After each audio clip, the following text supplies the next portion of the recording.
Hello, అందరికీ వందనాలండి. దేవుడు నాకు ఇచ్చిన అవకాశం బట్టి అందరికీ వందనాలు చెల్లించుకుంటున్నాను. మరి రెండవ మాట అందరూ అనుసరించుకున్నారు. సో ఎక్కువ టైం తీసుకొని చాలా తక్కువ టైంలో చెప్పడం ట్రై చేస్తాను. సో లాస్ట్ మాట ఏంటంటే, తండ్రి నీ చేతికి నా ఆత్మను అప్పగించుకుంటున్నాను, ఆయన ఇలాగ చెప్పి తన ప్రాణం విడిచాను. సో ఇది లాస్ట్ మాట. సో అందరి లైఫ్లో the last words are so important words. So మనం ఇప్పుడు 7 మాటలు ఎందుకు ధ్యానం చేసుకుంటున్నాము అంటే, జస్ట్ ఏదో ఆచరణగా మనం వచ్చి కూర్చొని ధ్యానం చేసుకోవడం కాదు, కానీ మనం ఒకటి నేర్చుకున్నాం అంటే దాన్ని మన జీవితంలో ఆచరించడానికి ప్రయత్నం చేయాలి. దానివల్ల ఏదో యూజ్ ఉంటుంది. జస్ట్ క్యాజువల్గా వచ్చి నేర్చుకొని కూర్చున్నాం వెళ్ళిపోయామన్నట్టు ఉండకుండా, సో ఏదో ఒకటి నేర్చుకోవడానికి మనం ట్రై చేస్తూ ఉండాలి. సో ఈ 7th వర్డ్ నుంచి మనం తండ్రిని చేతికి నా ఆత్మను అప్పగించుకుంటున్నాను అనే విషయంలో తండ్రి అని ఫస్ట్ వర్డ్ని మనం స్ట్రెస్ చేసినట్లయితే, మనకి దేవుడు ఒక ప్రివిలేజ్ ఇచ్చారు. ఏంటంటే మనం ఆయన తండ్రి అని పిలిచే ప్రివిలేజ్ ఇచ్చారు. సో క్రైస్తవ మతము కాదు, మార్గం అని మనం ఎప్పుడు తెలుస్తూ ఉంటాం. ఏ మతంలో చూసినా మనం మన గాడ్ని తండ్రి అని పిలిచే అవకాశం లేదు ఎక్కడ. సో భగవంతుడే, భక్తుడే ఎప్పుడు డిసైపుల్గానే ఉంటారు. అంటే భగవంతుడి దగ్గర ప్రార్థన చేసేవారుగా ఎప్పుడు తగ్గించుకునే పరిస్థితులు ఉన్నారు, కానీ ఎక్కడ తండ్రితో సంబంధం కలిగిన, దేవుడితో సంబంధం కలిగిన ఒక రిలేషన్ ఓన్లీ క్రైస్తవ మతంలో మాత్రమే ఉంది. సో ఆ ప్రివిలేజ్ మనకు దేవుడు ఇచ్చాడు. తండ్రి అనే వర్డ్ మనం చాలాసార్లు బైబిల్లో చూస్తాం. సో ఆ ఫస్ట్ వర్డ్ సెర్చ్ చేసుకుంటే తండ్రి అనే మాటని అలా పిలవడానికి దేవుడు మనకి అవకాశం ఇచ్చినందుకు మనం దేవుడికి వందనాలు చెల్లించుకుంటూ ఉండాలి. సో నెక్స్ట్ వర్డ్ ఏంటంటే, నీ చేతికి నా ఆత్మను అప్పగించుకుంటున్నాను. సో తన ఆత్మ. సో ఫస్ట్ మన జీవితంలో జీవిస్తామంటే మనకి 3 ఉంటాయి: శరీరము, ఆత్మ, ప్రాణము. శరీరం అంటే మన దేహము, ఆత్మ సోల్. మన సోల్ కోసం మనం ఎప్పుడు పాటుపడుతూ ఉండాలి. ప్రాణం అంటే ఈ శరీరాన్ని ఆత్మని అనుసంధానం చేసేది, లైక్ లింకేజ్ బిట్వీన్. సో ఎవరైనా చనిపోతే ప్రాణం విడిచారంటారు, కానీ ఆత్మ విడిచాము అని అన్నాం. ఎందుకంటే ప్రాణము ఇహలోకపరమైనది, శరీరము ఇహలోకపరమైనది. తండ్రి నా ఆత్మను నీకు అప్పగించుకొచ్చున్నాను అని చెప్తున్నారు. సో ఆత్మను అప్పచెప్పుకుంటున్నారు. సో మనం కూడా మన ఆత్మని పవిత్రంగా ఉంచుకోవడానికి పాటుపడుతూ ఉండాలి. సో ఆత్మను పవిత్రంగా పరచుకోవడంగా ఉండాలంటే శరీరము మేజర్ పార్ట్ని ప్లే చేస్తూ ఉంటుంది. మనకు కావాల్సిన నీడ్స్ కానీ, మనకు కావాల్సిన అవసరాలు అక్కర్లన్నీ మన శరీరానికి ఉంటాయి. ఆకలి, దాహము, ప్రేమ, బాధ అన్ని ఎమోషన్స్ అన్నీ మన శరీరానికే ఉంటాయి. సో మన శరీరాన్ని మనం పవిత్రపరచుకున్నట్లయితే ఈ భూ ప్రపంచంలో మన ఆత్మ పవిత్రపరచగానే ఉంటుంది. సో దేవుని మరణాన్ని మనం జ్ఞాపకం చేసుకున్నట్లయితే ఫస్ట్ అది మర్డర్ కాదు, సూసైడ్ కాదు. ఎందుకంటే దేవుడు అంటే ఫస్ట్ పాపానికి జీవితం మరణం. దేవుడు ఏదైనా పాపం చేశాడంటే, దేవుడు జనంలోనే పాపం లేదు. జనం నుంచి 33.5 సంవత్సరంలో మనకు ఒక్క విషయంలో కూడా చిన్న పాపం కూడా మనకు కనిపించదు. మరి మరణం పాపానికి జీతం కాబట్టి మరణానికి దేవుడి మీద మనకి అధికారం లేదు, మరణానికి దేవుడి మీద. కానీ దేవుడు మన కోసం సాక్రిఫైస్ చేశాడు. సో జనరల్గా మనం మాట్లాడుకుంటే, నేను దీని మీద స్ట్రెస్ చేయకుండా ఒక క్వశ్చన్ అడుగుదాం అనుకుంటున్నాను. సో నేను ఇన్స్టాగ్రామ్లో పోస్ట్ చూశాను. మాకు ఎథీస్ట్ అంటే నాస్తికులు ఒక పోస్ట్ పెట్టారు. ఏంటంటే, దేవుడు మన కోసం సిలువలో చనిపోయారు ఎందుకు? నా కన్సెంట్ ఏది అంటే, మన కన్సెంట్ ఏంటంటే నన్ను అడగకుండా నా కోసం ప్రాణం పెట్టాల్సిన అవసరం ఏముంది? అంతే కదా. జనరల్గా లాజికల్గా ఆలోచిస్తే, నిన్ను అడిగి ఏదైనా చేస్తే నీ కోసం అది నీకు యూస్ఫుల్. ఎందుకు దేవుడు మన కోసం ప్రాణం పెట్టాడు? మనకేం అవసరం? నాకు సంబంధం లేదు కదా, నేను పుట్టాను, నేను బ్రతికాను, నేను చనిపోయాను. నాస్తికవాదంలో దీని మీద బిలీఫ్ ఉండదు వాళ్ళకి. అంటే దేవుడు అన్న కాన్సెప్ట్ ఉందని దానికి బిలీఫ్ ఉండదు. అంతా సైన్స్ అని ఆలోచిస్తుంటాం అన్నమాట. అంటే మనం పుట్టాము అంటే ఏదో పురుగు నుంచి, లేదా మంకీస్ నుంచి, కోతుల నుంచి ప్రజలు వచ్చారు, మనుషులు వచ్చారు, మెల్లిగా కోతులు మనుషులుగా మారారు, అలా ప్రపంచంలో ఎవాల్వ్ అవుతుందని ఆలోచిస్తారు. కానీ దేవుడు ఆదాము అవన్నీ తయారు చేశాడు, అక్కడి నుంచి మనం వచ్చాము అనే ఆలోచనలకు ఉండదు నాస్తికులకి. సో ఆ పోస్ట్ చూసినప్పుడు చాలా ఆలోచించాను నేను. వాళ్ళకి ఆన్సర్ అలాగే ఇవ్వాలి నాకు అర్థం కాలేదు. ఆ పోస్ట్ చూసినప్పుడు మన కన్సెంట్ లేకుండా అవును నిజమే, నేను అడగలేదు దేవుడు నా కోసం ప్రాణం పెట్టేసి అని నేను అడగలేదు. కానీ దేవుడు మన కోసం ప్రాణం పెట్టాడు, మన పాపాల కోసం ముందే ప్రాణం పెట్టారని చెప్తున్నారు. సో మనం అలాంటి టైంకి ఎలా ఆన్సర్ చేయాలంటే, మనం దేవుని క్రియేషన్, దేవుడు మనం చేశాడు. ఇప్పుడు మనం ఒక వస్తువుని తయారు చేసాం, ఆ వస్తువు నన్ను ఎందుకు చేసాను అడిగితే, అది నేను క్రియేట్ చేశాను దాన్ని, దానికి నా మీద సర్వ హక్కులు ఉన్నాయి. సో మన కోసము ఆయన ప్రాణం పెట్టారు. సో ఇందాక కిరణం చెప్పినప్పుడు సామవేదంలో అది ఉంటుంది కదా, సర్వపాప పరిహారార్థం రక్త ప్రోక్షణం భవిష్యత్ తద్రక్తం పరమాత్మైన పునిదాన పరిహారం. అంటే పరమాత్మని రక్తము చిందించాలని సామవేదం ఉంది. సామవేదం వేరే భక్తులు రాశారు. సో అది 900 BC, అంటే క్రీస్తు రాకముందు 900 సంవత్సరాల ముందే ఆ సామవేదం రాయబడిందని మన చరిత్ర చెప్తుంది. సో క్రీస్తు రాక 900 సంవత్సరాల ముందే అది రాయబడిందంటే దట్స్ ట్రూ. అంటే రక్తం చిందించబడాలి, అప్పుడే పాపాలకి మనకి ప్రాయశ్చిత్తం ఉంటుంది. పాత నిబంధనలో మనం చూసుకున్నప్పుడు ఏ పాపం చేసినా ఒక బలిని తీసుకెళ్ళి బలిని ఇచ్చేసి ఆ పాపానికి పరిహారంగా చేసుకున్నాం. ఇప్పుడు మనం చేసే పాపాలకు మనం బలి అవ్వాలంటే రోజుకు 10 మేకలు మనం ఇచ్చినా మనం చేయలేము. ఎందుకంటే మనం రోజు పాపంలోనే బ్రతుకుతున్నాం, పాపంలోనే పడుతున్నాం. తెల్లారు లేస్తే ఏదో అబద్ధం ఆడకుండా మన జీవితం ముందుకు వెళ్ళదు. ఎందుకంటే మన లైఫ్ అలా ఎవాల్వ్ అయిపోయింది ఈ మోడర్న్ లైఫ్లో. సో అదనమాట. ఒక ఎగ్జాంపుల్ చెప్తాను.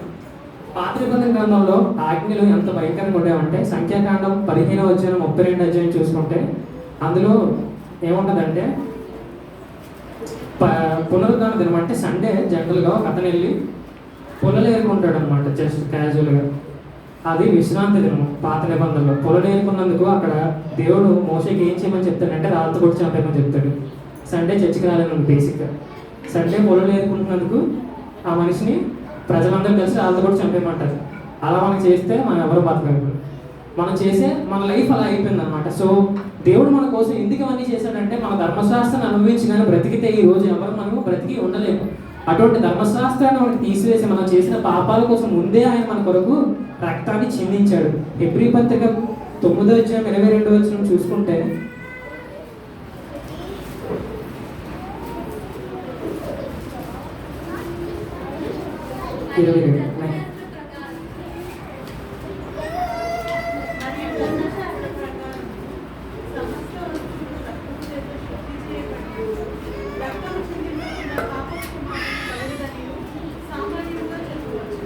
చూసారా, రక్తం చిందింపకుండా పాప క్షమాపణ లేదు.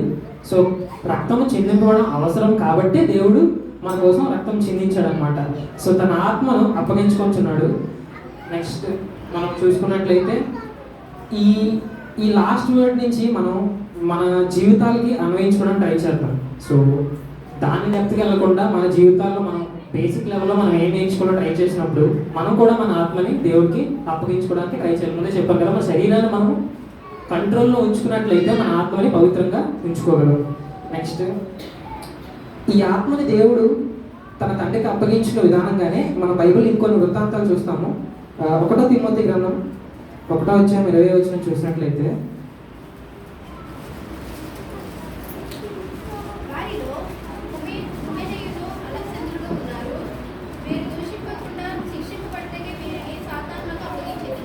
సో ఇందులో మనం చూసినట్లయితే మనం ముందు చదువుకునే ఆత్మను తండ్రికి అప్పగించుకుంటున్నాను, ఇందులో సాతానికి అప్పగించుకున్నాను. సాతానికి కూడా మన ఆత్మని అప్పగించుకునే అవకాశము ఉంది. కానీ మనం ఏం చేస్తున్నాం, మన అందరం మన మ్యాక్సిమం మన ఆత్మని సాతాన్ చేతిలోనే ఉన్నాయి. మన తండ్రికి మన ఆత్మను అప్పగించుకునే పరిస్థితిని మనం తీసుకురావాలి. సో ఇందులో చూసినట్లు వాళ్ళు చేసిన పాపాలు బట్టి వాళ్ళు సాతానికి అప్పగింపబడి ఉన్నారు. దేవుడు మనకి ఫ్రీడమ్ ఇచ్చారు. బేసిక్గా మనం ఇక్కడ ఇలా బ్రతుకుతున్నాం అంటే మనకి ఫ్రీడమ్ ఇచ్చాడు. మనం ఏం చేయగలిగితే లేస్తున్నాం, చర్చికి రావాలంటే వస్తున్నాం, రాకూడదనిపిస్తే మానేయచ్చు. అది మనకి దేవుడు మనకి ఇచ్చిన ఫ్రీడమ్. మనం ఫ్రీడమ్ యూజ్ చేసుకొని దేవుడిని ధృవీకరించే పరిస్థితిలో ఉంటూ ఉన్నాం మనం. ఎందుకంటే మనం కృపాకాలంలో ఉన్నాం కాబట్టి ఏం లేదు, వస్తాం, రావాలనిపిస్తే వస్తున్నాం, లేదంటే లేదు. సో ఇక్కడ కూడా దేవుడు వాళ్ళని సాతానికి అప్పగించుకున్నంత పాపం వాళ్ళకి వదిలేసారు మనకి దేవుడు వాళ్ళని. సో అటువంటి పరిస్థితులు మనం రాకుండా ఉండాలంటే మన ఆత్మ ఎప్పుడు పవిత్రంగా ఉంచుకోవాలి. నెక్స్ట్ మనం దేవుడు ఎందుకు అప్పగించుకున్న చిన్న అంశాలు చూసుకుంటే, ఎఫెసీ గ్రంథం 5:27 చూసుకుంటాం.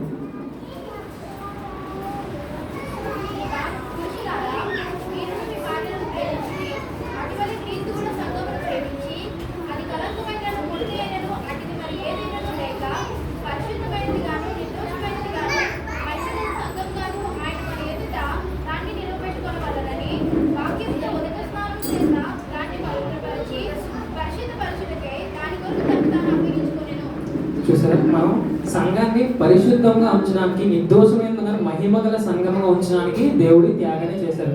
మనం ఇలాంటి క్వశ్చన్స్ అడుగుతున్నప్పుడు ఈ ఆన్సర్స్ మనకు తెలిస్తే మనం చెప్పగలం, లేదంటే మనం ఆన్సర్ చేయలేము.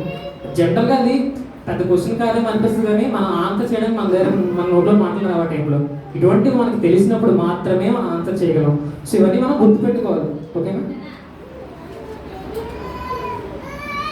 సో ఇందాక స్టెఫన్ గురించి కూడా అన్న మాట్లాడారు, విక్టర్ అన్న. స్టెఫన్ జీవితంలో కూడా మనం చూసుకున్నప్పుడు స్టెఫన్ కూడా చాలా ధైర్యంగా దేవుని కోసం పోరాడారు. రాళ్ళతో కొట్టి స్టెఫన్ కూడా చంపేశారు. స్టెఫన్ కూడా ఏం చెప్పారో మనం చూసుకుందాం. అపోస్తుల కార్యాలు 7వ అధ్యాయం 59వ వచనం చూసుకున్నట్లయితే,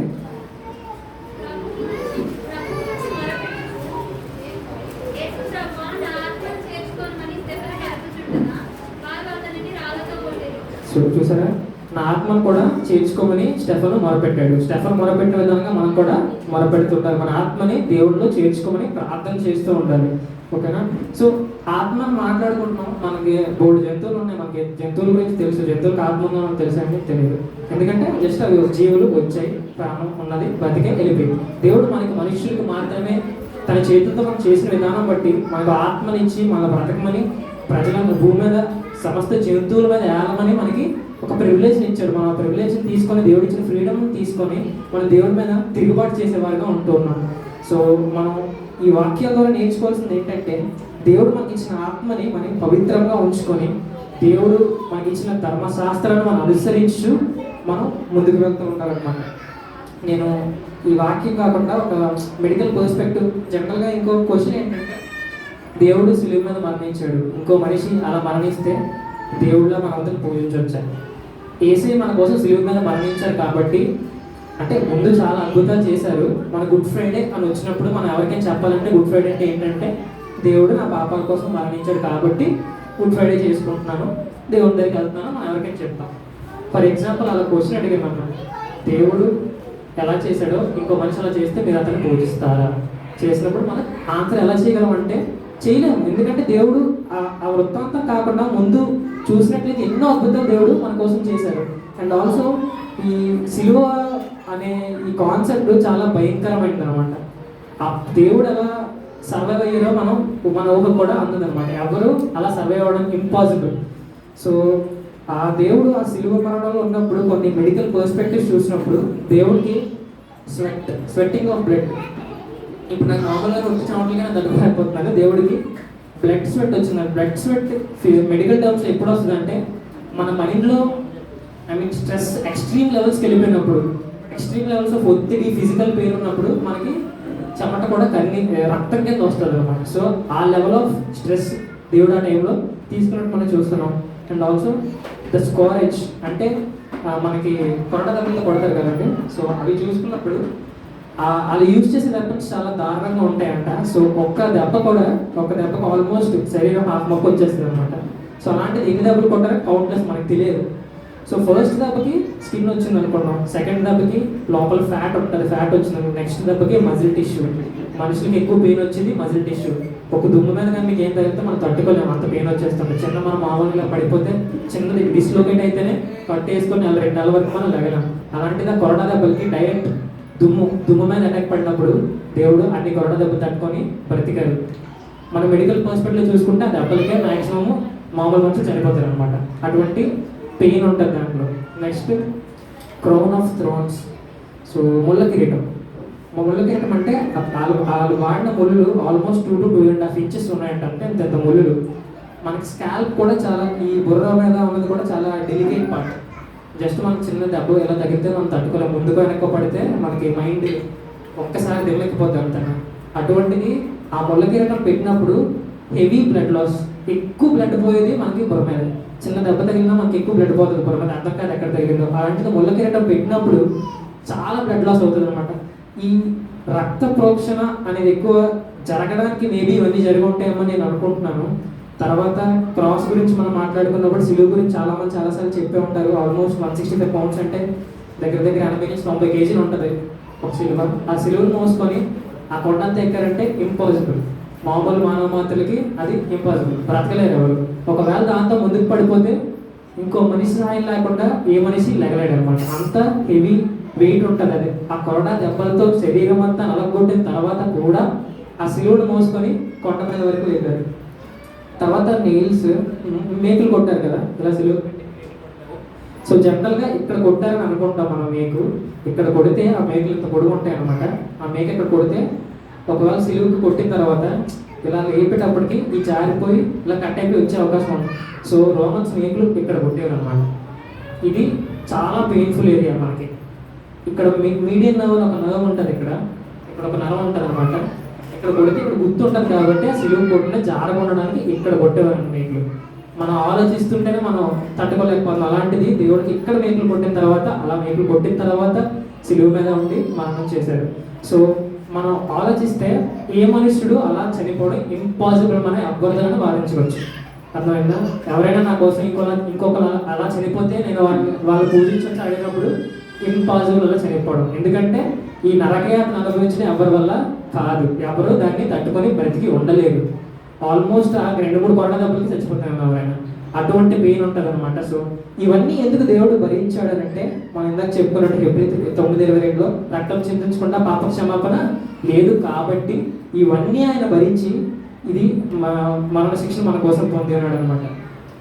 సో ఇది వేరే, ఇప్పుడు ఈ లాస్ట్ వర్డ్ ఇంకా వేరే అధ్యాయంలో కూడా ఉంది. సో లోకల్లోనే ఎక్కువ ఎక్స్ప్లెయిన్ చేశారు కాబట్టి మెడికల్ పర్స్పెక్టివ్ నేను చెప్దాం అనుకున్నాను.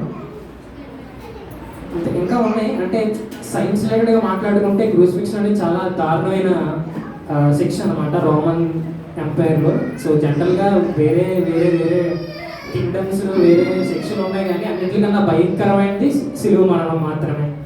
సో దేవుడు మన కోసం మరణించిన విధానం బట్టి దేవుడు మనం ఈరోజు 7 మాటలు ధ్యానించుకున్నాము, విన్నాము. సో అవన్నీ మన జీవితంలో నెరవేర్చబడడానికి, విన్న మాటలు మన హృదయంలో భద్రపరచుకోవడానికి దేవుడు కృప అనుగ్రహించేలాగా మనందరము ముందుకు వెళ్దాం.